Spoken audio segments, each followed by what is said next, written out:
Saudaraku seiman, waktu terus berlalu. Di pembukaan sebelum masuk ke bab yang akan kita bahas, jika kamu berdosa maka ulangilah taubatmu. Saya ingin berbagi terlebih dahulu. Renungi teman-teman sekalian, terlalu banyak sekali lagi orang-orang sebelum kita. Laki-laki, perempuan, anak-anak, orang tua yang sudah wafat. Sesehat apapun badan mereka, setinggi apapun prestasi dunia mereka telah kejar, dan semua yang berhubungan dengan masalah target-target yang biasa dijadikan sebagai target utama setiap orang di muka bumi ini, mereka sudah coba raih, mengejar dan raih, tapi mereka meninggal dunia teman-teman sekalian. Saya bukan menakut-nakuti, tetapi saya dan Anda semua juga akan menjadi mayit. Hari ini kita bisa ngobrol, bernafas, melihat, mendengar. Tapi satu waktu nanti Allah berfirman dalam Al-Quran, A'udzu billahi minasyaitonir rajim, kullu nafsin dha'iqatul maut. Semua yang berjiwa pasti akan mati. Orang-orang yang lebih baik daripada kita, para nabi-nabi, di ujungnya atau puncaknya adalah Nabi Muhammad sallallahu alaihi wasallam juga wafat. Sampai pada saat beliau wafat, sebagian sahabat masih syok dan seperti tidak percaya apa yang sedang terjadi. Tapi Abu Bakar radhiyallahu anhu tampil pada saat itu, lalu mengatakan, man kana ya'budu Muhammadan fa inna Muhammadan qad mat, wa man kana ya'budu Allah fa inna Allah hayyun la yamut. Siapa yang menyembah Muhammad, Muhammad telah mati. Dan siapa yang menyembah Allah, Allah hidup dan tidak akan pernah mati. Kalau manusia terbaik, pemimpin anak Adam, Nabi Muhammad SAW pun wafat, maka saya sama Anda lebih pantas untuk melalui itu. Allah berfirman tentang nabinya, innaka mayyitun wa innahum mayyitun. Kau pasti akan menjadi mayyit, hai Muhammad, akan mati. Dan mereka semua juga pasti akan mati. Kita akan mati teman-teman sekalian. Dan pada saat kita meninggal dunia, kita akan diminta pertanggungjawaban terhadap waktu, rezeki yang sudah Allah berikan selama di dunia. Kemana kita habiskan umur kita? Waktu-waktu kita. Harta yang telah Allah titipkan, pasangan hidup, keturunan. Orang mukmin sangat cerdas. Dia tahu pada saat dia berstatus suami, maka dia akan coba memaksimalkan tugas dia sebagai suami yang telah Allah bebankan, memberikan nafkah, pendidikan, perlindungan pada istri dan juga anak-anaknya, sampai ajal datang. Yang dia jadikan target adalah ridha Tuhannya Allah subhanahu wa ta'ala, yang akan membalas terhadap apa yang dia lakukan. Pada saat seorang menjadi istri, maka dia mukminah. Tentunya kita bicara sosok mukminah, dan kita berharap wanita-wanita yang mengikuti acara kita ini juga termasuk dalamnya. Pada saat menjadi seorang istri, target dia adalah bagaimana mendapatkan ridho Tuhannya. Bagaimana dia melayani suaminya, mentaatinya, izin kalau mau keluar, memenuhi kebutuhannya, menjaga amanah rumah dan anak-anaknya. Hanya sampai ajal datang. Dan ajal pasti datang. Orang tua juga pada anak begitu. Dia bertugas sebagai orang tua, memberikan pendidikan yang terbaik dan menjadikan anak-anaknya sebagai amal jariah buat dia sampai ajal datang. Sosok anak juga seperti itu. Dia bertugas sebagai anak sampai ajal dia datang. Bagaimana dia menjadi anak yang patuh, yang bakti, memenuhi kebutuhan orang tuanya. Begitu juga yang lainnya. Pimpinan perusahaan, pimpinan negara, masyarakat terhadap pemimpinnya, sahabat terhadap sahabatnya, tetangga terhadap tetangganya. Semua itu teman-teman, semasa ajal belum datang. Maksimalkan dengan kebaikan-kebaikan. Karena Allah mengekalkan dalam Al-Quran dan tidak akan pernah salah. وَمَنْ يَعْمَلْ مِثْقَالَ ذَرَّةٍ خَيْرًا يَرَهُ. Siapa yang berbuat seperti biji sawi dari kebaikan, pasti dia akan lihat dan dia akan terima balasannya. وَمَنْ يَعْمَلْ مِثْقَالَ ذَرَّةٍ شَرًّا يَرَهُ. Dan siapa yang berbuat seperti biji sawi dari keburukan, dia pasti akan diperlihatkan dan diminta pertanggungjawabannya. Penyesalan selalu terakhir teman-teman sekalian. Dan jangan Anda tiba di penghujung itu baru ada menyesal. Para ulama mengatakan bahwasanya fenomena yang sedang terjadi, misal orang bisa merasakan suka dukanya kehidupan, terutama dukanya misalnya sakit, gangguan orang, ya. Apa saja yang mungkin Anda pernah alami selama hidup Anda. Anda lagi jalan ke seleo, Anda flu, Anda demam, ada orang utang tidak bayar, ada gangguan orang yang menggunjing, yang memfitnah. Semua orang kena. Semua itu peringatan dari Allah Subhanahu wa taala bahwasanya di dunia ini hanya sebagai peringatan. Di akhirat akan ada siksaan yang abadi, yang sangat menyakitkan. Penyesalan pada saat itu tidak berguna lagi. Saya sarankan teman-teman mengikuti ceramah kami dan sampai sekarang juga masih berjalan di hari Senin sore membahas 30 sekian pasal masalah neraka. Dan kita sudah sampai ke pasal 20 sekian. Kalau Anda mau live, kalau Anda tidak mau live, sudah ada siaran ulang insya Allah. Anda bisa dilihat di playlist YouTube tentang bedah buku Rasulullah SAW cerita tentang surga dan neraka. Bercerita tentang surga dan neraka. Masing-masing 30 pasal sekian. Renungi teman-teman sekalian, itu bukan sebuah dongeng, tapi kepastian. Kita semua akan menuju kepada Tuhan kita. Pertanyaan sederhana, sampai kapan kita terus dalam pelanggaran-pelanggaran? Sampai kita meninggal seperti orang-orang terdahulu sebelum kita. Kemudian hanya ya, kita sendiri akan melalui akibatnya mendapatkan. Teman-teman yang selama ini mengajak Anda bermaksiat kepada Allah SWT, paling jauh hanya bisa sampai di atas liang lahat Anda. Dia tidak akan turun untuk tinggal bersama Anda, menemani Anda sambil mengatakan, dulu kan saya mengajak kamu mabuk, saya mengajak kamu berzina, saya mengajak kamu riba, saya mengajak kamu mencuri, lalu kemudian saya sekarang siap menemani kamu. Gak ada. Paling lama mereka 15-20 menit, setengah jam mereka akan tinggalkan dan beraktivitas seperti biasa. Anda akan tinggal sendiri di kuburan tersebut. Sering teman-teman sekalian lewatin kuburan. Selain ucapkan salam sunnah Nabi SAW, Assalamualaikum dara qaumin mu'minin, keselamatan bagi kalian wahai penghuni negeri orang-orang beriman. Ya, antumus sabiqun, nahnu insyaallah bikum lahiqun. Kalian telah mendahului kami, kami akan menyusul kalian. Ghafarallahu mustaqdimina minkum wal mustakhirina minna. Semoga Allah memaafkan orang-orang terdahulu di antara kalian yang sudah mati duluan, dan orang-orang yang di antara kami akan menyusul. Dan jadikan sebagai ibrah, pelajaran. Lihat gundukan tanah dan batu nisan itu. Di dalamnya orang seperti kita dulu. Persis seperti kita. Yang perempuan ya perempuan, yang laki-laki laki-laki. Cuma mungkin beda suku, beda postur tubuh, beda warna kulit, tapi sama manusia. Judulnya manusia. Kita pun akan sama dengan mereka. Jangan nanti teman-teman tiba-tiba Anda jatuh, terpeleset, Anda meninggal, Anda lihat malaikat maut, Anda tiba-tiba sudah tinggal ruhnya menyaksikan bagaimana jasadnya dimandikan, bagaimana dipikul, bagaimana masuk ke kuburan, lalu Anda pindah ke alam barzah dan sampai kepada pembangkitan di mahsyar, sampai akhirnya neraka depan mata, baru Anda mau menyesal semua. Ini rukun iman kita. Oleh karena itu teman-teman, mari sama-sama kita coba. Saya juga sama dengan Anda, sama-sama kita sedang coba menyempurnakan hijrah kita kepada Allah Subhanahu wa taala.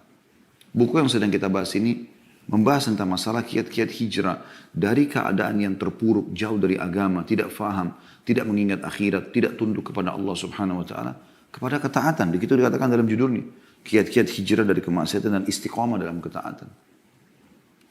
Kesempatan ini insyaallah kita akan bahas tentang masalah judul yang diangkat oleh penulis, jika dosa berulang maka ulangi taubatmu. Perlu saya titik beratkan dulu, bahasan ini teman-teman sekalian bukan berarti, oh ternyata pintu tobat masih dibuka. Ya nggak apa-apa saya buat dosa lagi. Benar nanti saya tobat lagi. Bukan itu maksudnya. Siapa yang menjamin Anda, teman-teman sekalian, pada saat Anda sudah taubat, lalu kemudian Anda buka pintu nasihat, Anda masih bisa taubat lagi. Mungkin Anda tidak sempat taubat. Berapa banyak orang yang tadinya sudah istiqamah di jalan Allah Subhanahu wa taala, dia sudah bisa merasakan walaupun sedikit nikmat keimanan, nikmat sholat berjamaah, nikmat tutup aurat, nikmat berdoa, nikmat berzikir, nikmat majelis ilmu. Dia sudah bisa merasakan manisnya iman. Tapi karena dia merusak sendiri dengan pergaulan, dengan lingkungan, dengan tempat kerja, dengan tontonan, dengan hal-hal yang didengar dan segala macam, dan dia tidak segera taubat kepada Allah Subhanahu wa taala, akhirnya dia terjerumus dalam dosa. Dan ternyata dia meninggal dalam keadaan itu. Sehingga akhirnya ada konsekuensi hukuman.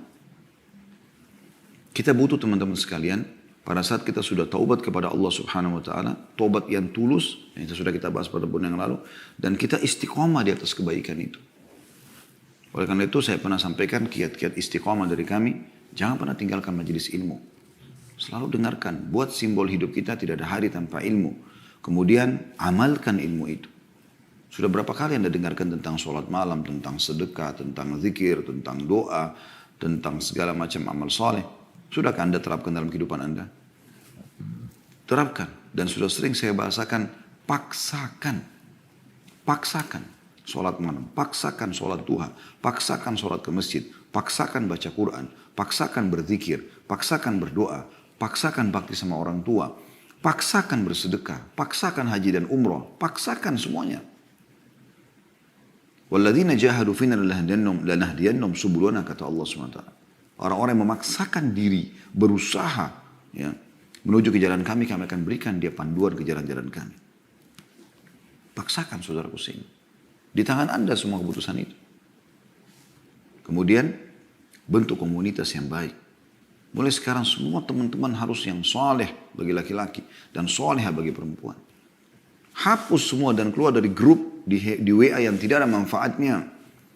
Isinya foto-foto vulgar, perkataan-perkataan yang tidak baik, gunjing orang. Tutup. Anda manusia lemah. Kita ini lemah teman-teman sekalian. Mudah sekali terpengaruh. Kita ini sangat sensitif manusia itu. Sangat sensitif. Saya pernah bahasakan dan saya kasih contoh, saya ulangi lagi. Saya bisa pada saat memegang misalnya taplak meja ini, saya bisa seketika mengetahui kalau benda ini kasar atau halus. Saking sensitifnya manusia. Kita pada saat memegang sesuatu kita bisa tahu ini dinding ini dingin misalnya, kasar atau halus, atau misalnya dingin ataupun panas misalnya suhunya. Kita seketika bisa tahu. Misalnya kalau karena ruangan dingin misalnya, atau lagi musim dingin, atau lagi musim panas, gitu kan. Kita bisa bedakan teman-teman sekarang seketika bau itu wangi atau busuk. Kita bisa seketika membedakan ini terang atau gelap dengan mata kita selama masih normal. Kita bisa bedakan mana intonasi suara yang keras, mana yang kecil dengan kuping kita. Kita bisa bedakan dengan lidah kita, oh ini manis, oh ini asam, oh ini pedas. Kita bisa rasakan semuanya seketika. Jadi kalau Anda mendengar sesuatu yang berbau kemaksiatan lalu Anda mengatakan saya tidak terpengaruh, itu nggak mungkin. Memang harus tutup kuping itu. Para salafus saleh kalau lewat mendengarkan musik atau mendengarkan sesuatu yang bisa mengganggu imannya, mereka tutup kuping mereka. Segera selamatkan diri. Lisan, kontrol. Sebelum mengucapkan teman-teman, pikir dulu, ucapan ini perlu nggak saya sampaikan? Perlu nggak saya ucapkan? Kalau enggak, jalankan sabda Nabi SAW. Man kana yu'minu billahi wal yawmil akhir falyakul khairan aw liyasmut. Siapa yang mengaku beriman kepada Allah dan hari akhir, ucapkan yang baik saja atau dia diam. Sampai pernah Nabi SAW mengingatkan, banyak orang masuk neraka karena lisannya. Maka kata Mu'adz bin Jabal, ya Rasulullah, apakah kami akan dihisab sama Allah karena lisan kami? Kata Nabi SAW, celaka hai Mu'adz kalau kau tidak tahu. Mayoritas orang masuk neraka justru karena lisannya. Sampai kata Nabi SAW, siapa yang bisa menjamin untukku apa yang diantara dua pipinya, lisannya, dan apa yang diantara dua kemaluan, dua pahanya, kemaluannya, maka aku akan jamin baginya surga. Kontrol. Kontrol teman-teman sekalian. Keputusan di tangan Anda. Dan Anda akan bertanggung jawab dengan itu semua. Bentuk komunitas yang baik. Nggak ada lagi grup-grup yang berbau kemaksiatan. Nggak ada lagi teman-teman tempat curhat yang aneh-aneh. Tidak ada lagi tontonan hal yang didengar yang bisa membuat Anda terbawa dengan arus mereka. Kata Nabi SAW, min husni islamil mar' tarkuhu ma la ya'ni. Termasuk kesempurnaan Islam seseorang adalah meninggalkan apa yang tidak ada bermanfaat bagi dia. Atau tidak ada hubungannya sama dia. Ada orang subhanallah sibuk buka handphone, medsos, nyari yang tidak ada manfaat. Tidak ada hubungannya sama dia sama sekali. Masuk ke alam politik, dia sendiri bukan politikus, bukan alamnya. Atau masuk membahas tentang masalah rumah tangga orang lain, artis fulan yang cerai, ini, itu, segala macam. Semua informasi terkumpul. Kenapa Anda tidak lebih baik maksimalkan memori Anda itu untuk hafal Quran, untuk hafal hadis, isi dengan amal-amal saleh. Minimal ya dicatatkan pahala walaupun itu sunnah, bukan sebuah kewajiban. Daripada nanti buku amal kita terisi dengan hal-hal yang kosong, menghayal, tidak ada gunanya. Tidak ada gunanya teman-teman sekalian. Menyesal loh terakhir itu, ingat itu. Akan menjadi penyesalan. Semoga Allah selamatkan kita. Bahasan kita teman-teman sekalian adalah, kalau seandainya ada orang Lakukan taubat nasuha. Dia maksiat lalu dia taubat nasuha. Dengan syarat yang sudah kita sampaikan, Imam Nawawi rahimahullah mengatakan 3 syarat: meninggalkan dosa itu seketika, menyesali dan berjanji sama Allah tidak akan mengulanginya. Akan diterima taubatnya. Tapi berjalan waktu, ternyata dia mengulangi lagi dosa. Dengan tidak ada maksud dari awal pada saat dia taubat. Ya. Misal setelah 5 tahun, 10 tahun kemudian dia terjerumus lagi dengan perzinahannya atau dengan ghibah atau apa saja. Karena lemahnya iman pada saat itu. Apa yang harus dilakukan? Taubat lagi. Tapi ingat ya, bukan taubat ini direkayasa. Artinya gini, dari awal waktu dia taubat pertama, dia tinggalkan dosa. Baiklah, zina berhenti. Sesali, tapi dia belum berjanji, belum bertekad. Kalau ada kesempatan satu waktu, saya juga gampang taubat. Berarti taubat awal sudah tidak diterima sama Allah SWT. Ini betul-betul murni, dia tidak mau, dia menyesal, dia tekad benar-benar bulat.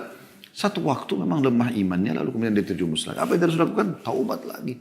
Karena syaitan berhasil menyerang dia pada saat itu. Tugas dia adalah melawan syaitan itu. Melawan syaitan dengan apa? Dengan memberhentikan serangan syaitan tadi. Maksiat itu adalah serangan syaitan.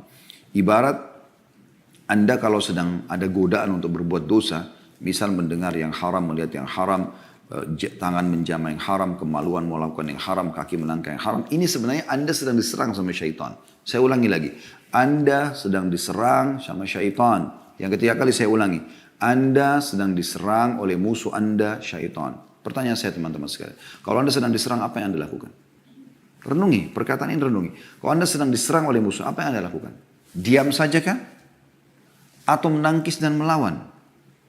Tidak ada pilihan lain. Kalau Anda diam saja, berarti syaitan atau musuh kita leluasa. Dia mau penggal leher kita, dia mau tusuk dada kita, dia mau tusuk perut kita, terserah dia. Dan itu berbahaya. Kecil saja cuilannya sudah cukup membuat kita kesakitan. Allah mengatakan tentang syaitan, aduun lakum fattakhidu adua. Musuh kalian maka jangan jadikan dia sebagai musuh. Tugas saya apa? Tangkis. Kan gitu. Kalaupun kita sudah menangkisnya, misalnya ada bisikan untuk berzina atau untuk ini dan untuk itu, lalu kita tangkis, enggak, saya enggak mau. Terus aja itu. Terus aja bergejolak karena dia lagi serang. Nah, caranya gimana supaya kita malah ya membuat dia jadi enggak bisa menyerang lagi kita? Kita harus kuat sekali bentengnya. Benteng ini adalah keimanan. Jadi beda teman-teman sekalian kalau benteng Anda itu cuman kalau kita ibaratkan rumah seperti pagar dari kayu yang rapuh. Ular datang dan ular ini mau masuk menyerang Anda. Maka dia dengan leluasa mematok kayu itu mungkin bisa merusaknya gitu. Tapi kalau Anda punya pagar atau tembok beton, ular ini biar matok nggak bisa apa-apa, patah malah giginya. Karena kuatnya. Nah kekuatannya teman-teman adalah ilmu. Amalkan ilmu itu. Selalu ya berdoa, berzikir. Itu ada senjata-senjata Anda. Kapan ada serangan langsung Anda bisa tepis. Bahkan Anda bisa menyerang kembali. Kalau kita serang dia, serangan itu adalah dengan senjata-senjata Anda. Kita berzikir isti'adah. Kita bertaubat kepada Allah SWT. Ini semua senjata-senjata yang luas. Dan senjata yang paling luar biasa menghanguskan, membumi-hanguskan syaitan itu adalah taubat. Karena kapan dia menyerang, kita langsung tangkis dengan taubat itu. Astaghfirullah wa atubu ilaih. Saya nggak akan lakukan. Maka dia akan kalah secara otomatis. Sampai pernah dinukil dalam sebuah riwayat. Iblis berkata, saya akan terus menyesatkan hamba-hambamu ya Allah. Dari turunan Adam. Kata Allah SWT, saya akan terus memaafkan mereka selama mereka beristighfar dan bertaubat.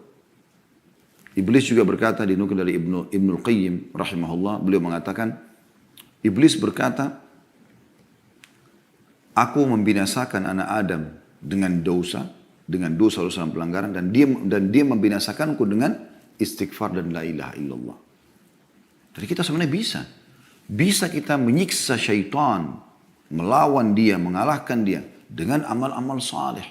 Dia tersiksa karena dia berusaha untuk menyerang tapi tidak pernah bisa. Senjatanya tidak secanggih kita. Kita sangat canggih teman-teman. Zikir itu sangat canggih. Doa sangat canggih. Sholat malam itu canggih. Canggih luar biasa.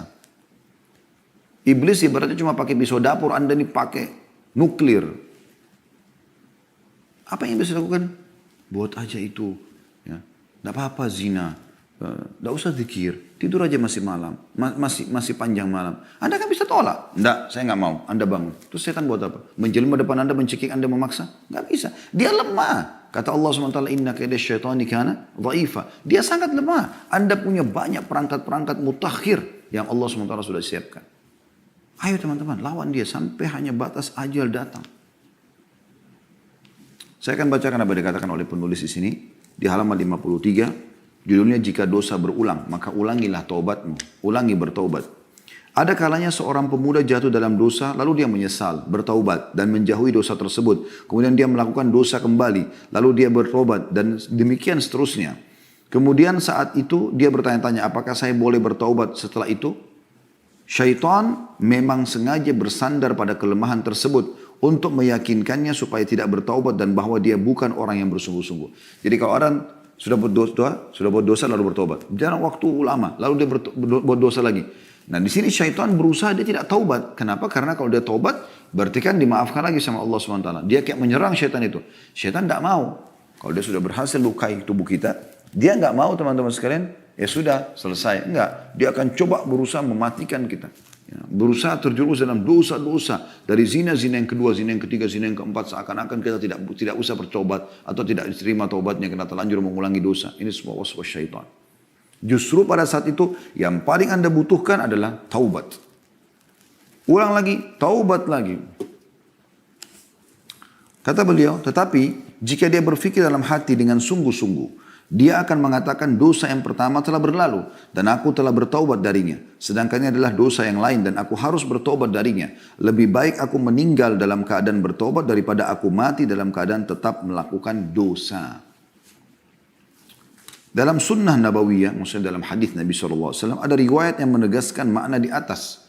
Dalam As-Sahihain, riwayat Bukhari Muslim, dari hadis Abu Hurairah radhiyallahu anhu disebutkan bahwa Rasulullah sallallahu alaihi wasallam bersabda, inna abdan asaba dhanban wa rubbama qala adhnaba dhanban faqala rabbi adhnabtu wa rubbama qala asabtu faghfir li faqala rabbuhu a'alima abdi anna lahu rabban yakfiru adh-dhanb wa ya'khudhu bihi ghafartu li abdi thumma makatha ma syaa Allah thumma asaba dhanban aw adhnaba dhanban faqala rabbi adhnabtu aw asabtu akhar faghfir li faqala a'alima abdi anna lahu rabban yakfiru adh-dhanb wa ya'khudhu bihi ghafartu li abdi thumma makatha ma syaa Allah thumma adhnaba dhanban wa rubbama qala asaba dhanban فقال ربي أصبت أو قال أذنبت آخر فاغفر لي فقال علم عبدي أن له ربا يغفر الذنب ويأخذ به غفرت لعبدي ثلاثا فليعمل ما شاء. Sesungguhnya seorang hamba melakukan dosa, kata Nabi SAW. Atau beliau bersabda, berbuat dosa. Lalu dia berkata, wahai Tuhanku, aku telah berbuat dosa. Maksudnya dia menyesali.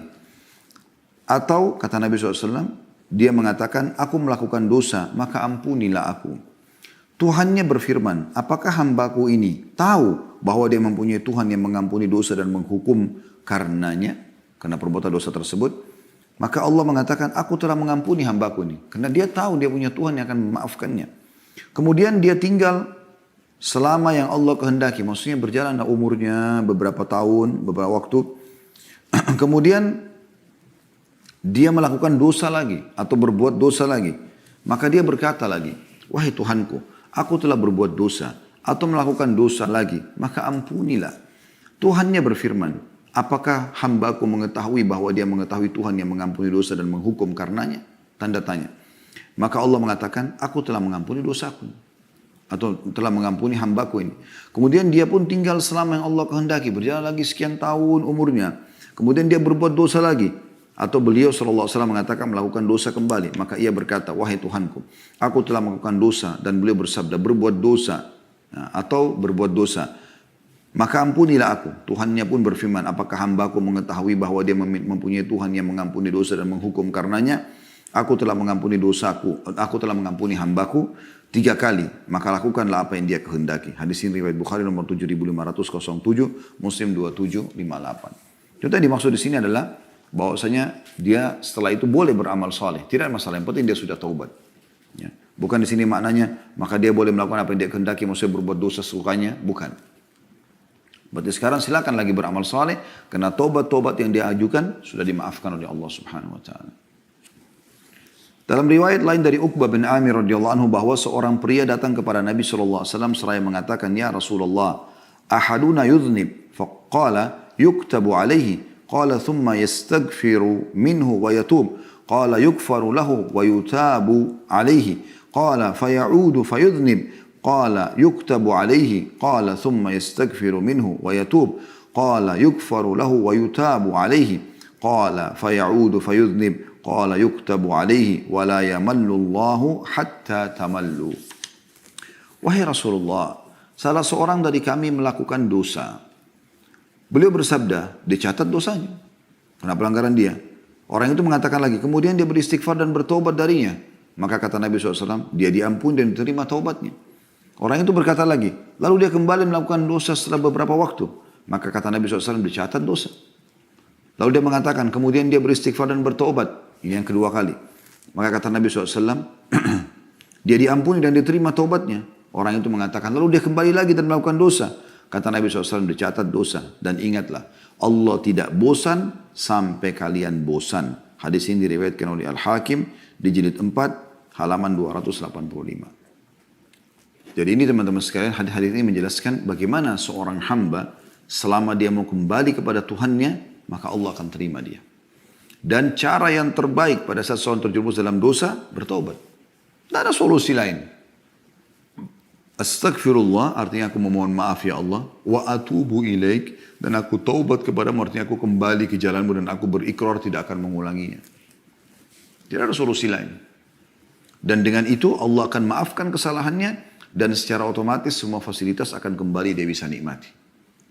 Ibnu Abi Dunya dengan sanadnya meriwayatkan dari Ali radhiyallahu anhu, dia mengatakan sebaik-baiknya adalah setiap orang yang diuji dalam kurung dengan dosa lalu bertaubat. Ditanyakan, jika dia mengulanginya lagi, maka dia menjawab, dia beristighfar kepada Allah dan bertaubat. Ditanyakan, jika dia kembali berbuat dosa, maka dia menjawab, dia beristighfar kepada Allah dan bertaubat. Ditanya, sampai kapan? Kata beliau, sampai syaitan berputus asa. Karena syaitan tadi harapannya adalah kalau kita berbuat dosa, kita merasa terkucilkan, kita merasa Allah tidak akan terima, bersangka buruk dengan Allah, lalu kemudian kita terus terjerumus dalam dosa. Dia berharap kita celaka dan bersama dari neraka. Oleh karena itu, yang terbaik adalah taubat. Lalu teman-teman sekalian, saya kembali mengingatkan, poin yang sedang kita bahas ini bukan berarti menggampang-gampangkan, oh kalau gitu buat dosa aja nggak apa-apa nanti tobat lagi. Itu berarti dari awal dia memang meremehkan masalah ini. Kita sedang membahas orang yang melakukan dosa, kemudian dia coba istiqomah, satu waktu dia safar satu negeri, dia terjerumus berteman sama orang-orang yang buruk, lalu terjerumus dalam dosa, kemudian dia kembali. Nah ini dimaksud di sini. Ya. Tidak boleh dia putus asa dari rahmat Allah Subhanahu Wa Taala. Tetap dia kembali kepada Allah Subhanahu Wa Taala. Tentu akan lebih baik, jauh lebih baik dan lebih afdal orang yang terus istiqomah dan tidak buat dosa. Misal, seseorang atau dua orang, A sama B, dua-duanya umur yang sama, misal sama, anggaplah sama-sama laki-laki atau sama-sama perempuan.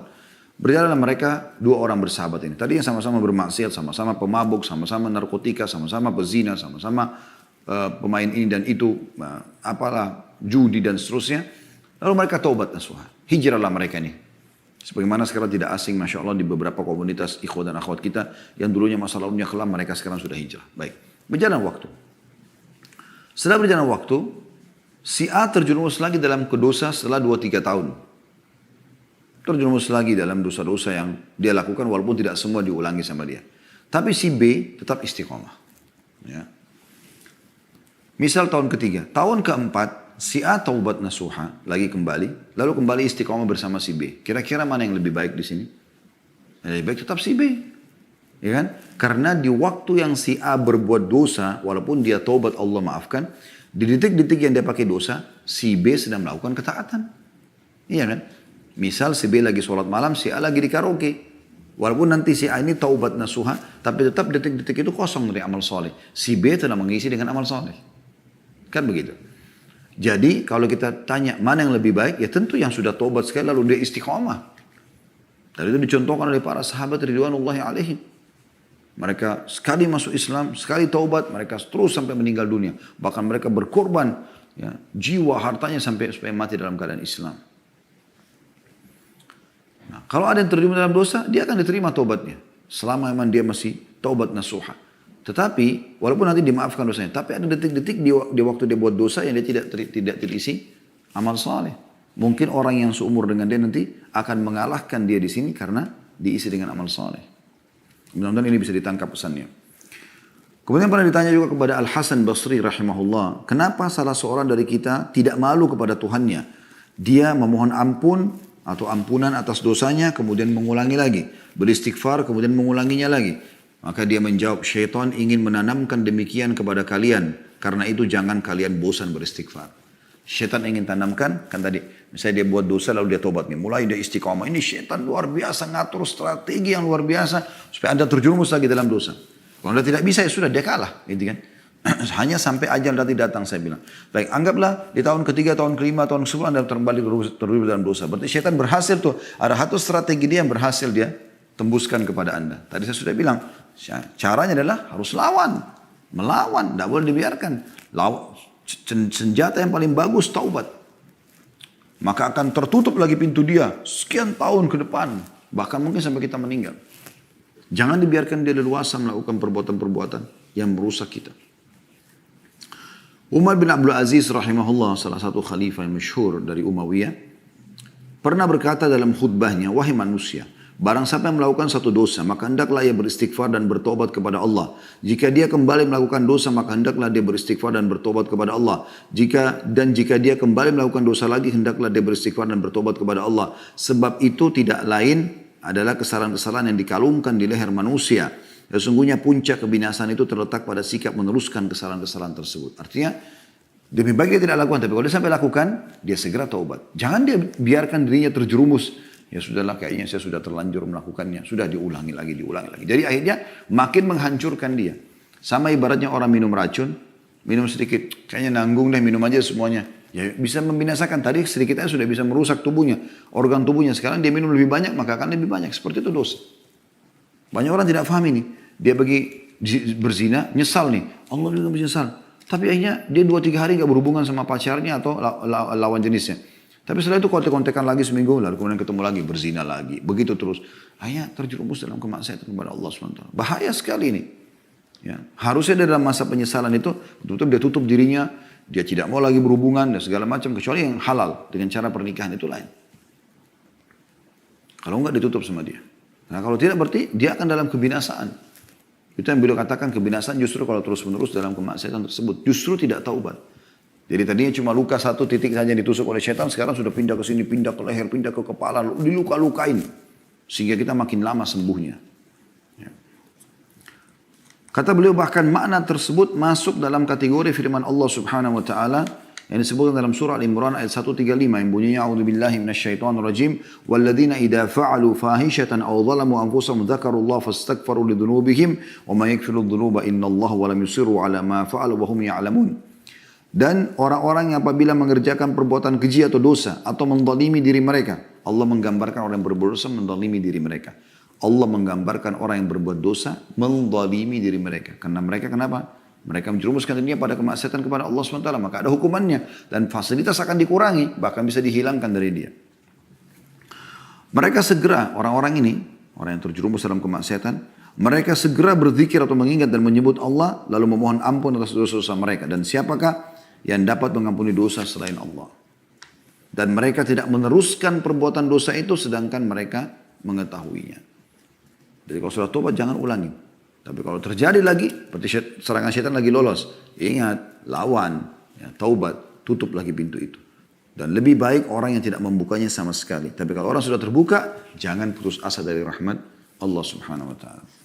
Juga firman Allah subhanahu wa ta'ala dalam surah Al-A'raf ayat 201 yang berbunyi, A'udzu billahi syaitanir rajim. Innal ladzina taqaw idza massahum ta'ifun minasyaitani tadzakkaru fa idahum mubsirun. Sesungguhnya orang-orang yang bertakwa bila mereka ditimpa waswas dari syaitan, bisikan untuk menjerumuskan diri dalam kemaksiatan, mereka ingat kepada Allah dan maka ketika itu juga mereka melihat kesalahan-kesalahannya. Artinya dia merasa, oh ini salah, saya harus berhenti. Asal memang mereka mau menangkap sinyal-sinyal dari Allah subhanahu wa ta'ala. Ya. Nabi Yusuf AS pada saat digoda oleh istri majikannya, maka Allah mengatakan, laula arra'a burhana rabbi. Kalau bukan dia melihat petunjuk dari Tuhannya, maka dia bisa terpengaruh juga. Tapi pada saat orang membuat dosa itu sering ada sinyal dari Allah. Rasa takut, rasa khawatir, ya, ada yang lihat, apalah segala macam. Mungkin kalau orang mau berzina tiba-tiba telepon pasangannya masuk, apalah, ada saja. Maka dia berhenti. Oh ini peringatan dari Allah, harus berhenti. Lawan. Ya. Pergi, kerjakan ibadah. Gitu. Kemudian dalam surah Al-Baqarah 195 juga berbunyi Allah berfirman, A'udzubillahi minasyaitonir rajim, wala tuhliku wala tulqu biaidikum ila tahluka. Saya ulangi, wala tulqu biaidikum ila tahluka. Dan jangan kalian menjatuhkan diri kalian ke dalam kebinasaan. Kemaksiatan adalah kebinasaan. An-Nu'man bin Bashir radhiyallahu anhu, sahabat Nabi yang mulia, mengomentari berkata, idza adnaba ahadukum fala yulqiyanna bi yadihi ila tahluka. ولا يقولن لا توبة لي ولكن ليستغفر الله وليتب إليه فإن الله غفور رحيم. Jika salah seorang dari kalian melakukan dosa, maka janganlah sekali-kali dia menjatuhkan dirinya ke dalam kebinasaan. Jangan dia ulangi lagi, jangan dia ikutin bisikan syaitan. Ya. Dan jangan pula sekali-kali mengatakan tidak ada taubat bagiku. Akan tetapi hendaklah dia beristighfar dan bertobat kepada Allah. Sungguhnya Allah Maha Pengampun lagi Maha Penyayang. Diriwayatkan oleh Al-Baihaqi dalam Syu'abil Iman di nomor 7092. Juga dari sahabat yang mulia Al-Bara' ibn Azib radhiyallahu anhu, beliau berkata, wa qala lahu rajul ya Aba Umarah wa la tulku bi aydikum ila tahluka ahuwa ar-rajulu yalqa al-aduwa fayuqatilu hatta yuqtal qala la walakin huwa ar-rajulu yuznibu adh-dhanb fayaqulu la yaghfirullahu li. Bahwa ada seorang laki-laki bertanya kepadanya, kepada Al-Bara' ibn Azib radhiyallahu anhu, julukannya beliau Abu Umarah. Wahai Abu Umarah, apa makna firman Allah Subhanahu wa taala, dan janganlah kalian menjatuhkan diri kalian dalam kebinasaan, surah Al-Baqarah ayat 195. Apakah maknanya adalah seseorang bertemu musuh lalu berperang sehingga dia terbunuh? Kan di sini kalau udah terlihat ya, wala tulku bi aidikum ila tahluka, jangan kalian membinasakan diri kalian. Apakah maknanya ini adalah masuk medan perang bawa pedang lalu hadapi musuh sehingga kita terbunuh? Maka kata beliau, bukan. Tetapi maksudnya adalah orang yang melakukan satu dosa lalu dia mengatakan Allah tidak akan mengampuni dosaku. Ya, diambil dari Al-Baihaqi juga dalam Syu'abil Iman di nomor 7093. Juga firman Allah SWT, فَإِنَّهُ كَانَ لِلْأَوَّابِينَ غَفُورًا. Sesungguhnya Allah Maha Pengampun bagi orang-orang yang taubat, surah Al-Isra ayat 25. Artinya Allah SWT akan menerima taubat. Tidak ada kata-kata putus asa. Yang penting kita mau memperbaiki. Sa'id bin Musayyab rahimahullah, ini salah satu ulama tabi'in, berkomentar, huwa alladhi yudhnibu thumma yatub, thumma yudhnibu thumma yatub, thumma yudhnibu thumma yatub. Yang dimaksud dengan tadi firman Allah Subhanahu wa taala dalam surah Isra ayat 25, fa innahu kana lil awwabina ghafura, dan sungguhnya dia Allah Maha Pengampun bagi orang-orang yang bertobat. Kata beliau adalah Sa'id bin Musayyib rahimahullah, yaitu orang yang berbuat dosa kemudian bertobat, berbuat dosa lagi kemudian bertobat, berbuat dosa lagi kemudian bertobat. Diambil dari sama Al-Baihaqi dalam Syu'abil Iman nomornya 7095. Juga diriwayatkan oleh Ibnu Jarir di jilid 15 halaman 69. Atha ibn Yasar rahimahullah, salah satu juga tokoh tabi'in yang masyhur, berkata tentang ayat tersebut, Al-Isra ayat 25 tadi ya, bahwasanya Allah mengampuni bagi orang-orang yang tobat atau Maha Pengampun terhadap orang yang bertobat. Beliau mengatakan, yuznibul abda thumma yatubu fayatubu Allah alaihi, thumma yuznibu fayatubu Allah alaihi, thumma yuznibu thalitha fa in taba Allah alaihi taubatan la tumha. Seorang hamba melakukan dosa kemudian bertobat, lalu Allah menerima taubatnya. Kemudian dia bertobat, dia berbuat dosa lagi, lantas bertobat, lalu Allah menerima taubatnya yang kedua kali. Kemudian dia melakukan dosa untuk yang ketiga kalinya. Jika dia bertobat, maka Allah menerima taubatnya dengan taubat yang tak terhapuskan. Ya. Diriwayatkan oleh Ibnu Jarir jilid 15 halaman 71. Artinya seringnya taubat ini nanti akan membuat akhirnya Allah betul-betul menyelamatkan dia sehingga tidak terjerumus lagi dalam dosa. Juga dari Wahab bin Jarir rahimahullah, beliau berkata dari ayahnya, dia menuturkan, kuntu jalisan 'inda al-Hasan idh ja'ahu rajulun faqala ya Aba Sa'id ma taqulu fil 'abdi yudhnibu dhanban thumma yatub. Qala lam yazdad bi taubatihi min Allah illa dunuwa. Qala thumma 'ada fi dhanbihi thumma tab. Qala lam yazdad bi taubatihi illa sharafan 'inda Allah. thumma dzakara haditsan anhu sallallahu alaihi wasallam thumma qara innal ladzina ittaqau idza massahum ta'ifun minasyaitani tadzakkaru fa idahum mubsirun. Kata beliau, kami pernah duduk di sisi Al-Hasan, maksudnya Hasan Basri rahimahullah. Tiba-tiba seorang pria datang kepadanya dan mengatakan, wahai Abu Sa'id. Abu Sa'id julukannya Hasan Basri. Apa yang anda katakan mengenai hamba yang melakukan satu dosa kemudian bertaubat? Al-Hasan Basri berkata, tidaklah perbuatan itu, atau tidaklah dia bertambah dengan taubatnya melainkan semakin dekat dengan Allah. Dia buat dosa lalu dia taubat, berarti dia dekatkan diri kepada Allah. Ya. Lalu ditanya lagi, kemudian dia melakukan dosa lagi, lantas bertaubat. Maka kata Hasan Basri rahimahullah, tidaklah dia bertambah dengan taubatnya melainkan semakin mulia di sisi Allah. Yang ternyata dia tahu Tuhannya ada. Dia minta taubat lagi. Dia minta diselamatkan dari syaitan karena dia sekarang sedang diserang dengan kembali kepada Allah. Kemudian dia menyebutkan sebuah hadis dari Rasulullah SAW lalu membaca firman Allah Subhanahu Wa Taala dalam surah Al-A'raf ayat 201. Yang artinya sungguhnya orang-orang yang bertakwa bila mereka ditimpa was-was dari syaitan, mereka ingat kepada Allah dan ketika itu juga mereka melihat kesalahan-kesalahannya. Ya. Jadi teman-teman sekalian kesimpulannya adalah bagaimana seseorang jangan pernah putus asa dari rahmat Allah Subhanahu Wa Taala. Tentu dia berusaha istiqamah tidak terjerumus lagi dengan dosa yang sama. Tapi kalau terjerumus dengan dosa yang sama atau dosa yang lain, jangan pernah berhenti untuk taubat. Minta keselamatan dari Allah Subhanahu Wa Taala dari serangan syaitan tadi. Kalau tidak, maka anda akan makin jauh dan akhirnya anda akan binasa. Ya, rugi dunia dan rugi juga akhirat.